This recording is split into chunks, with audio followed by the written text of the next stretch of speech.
આપણા દ્વારા મિત્રો ઘણા બધા કાર્યો કરવામાં આવતા હોય છે. આપણા રોજગાર માટે,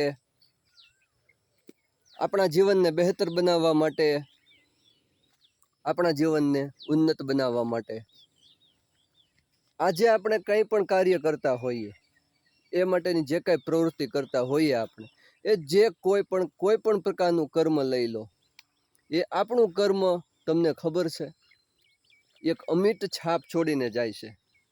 આપણું કોઈ પણ કર્મ હોય, આપણું કોઈ પણ કાર્ય હોય, આપણે કર્યા પછી કોઈને કોઈ પ્રકારની અસર છોડીને જાય છે.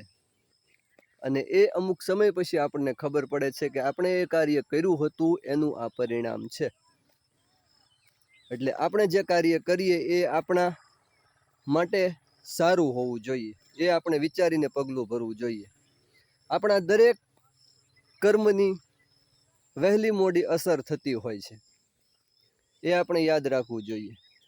જો સારું કાર્ય કરીએ તો તેની સારી અસર જન્મે છે, જો ખરાબ કાર્ય કરીએ તો તેની ખરાબ અસર જન્મે છે. આ આપણને બધાને ખબર છે, પરંતુ મારો કહેવાનો મતલબ મિત્રો કે આપણું કાર્ય પોતાની અસર છોડી જાય છે અને એ વહેલી મોડી આપણા સુધી આવે છે. તો જીવનમાં જેમ બને તેમ બને ત્યાં સુધી આપણે કાર્ય કરીએ, એવું કાર્ય કરીએ કે તેનું પરિણામ જે આવે ભવિષ્યમાં આપણી નજર સમક્ષ, એ હંમેશા સારું જ હોય.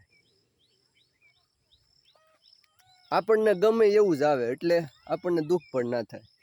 તો મારો કહેવાનો મતલબ કે આપણે જે પણ કાર્ય કરીએ વિચારીને કરીએ અને આપણા માટે સારું હોય એવું કાર્ય કરીએ. જય માતાજી મિત્રો.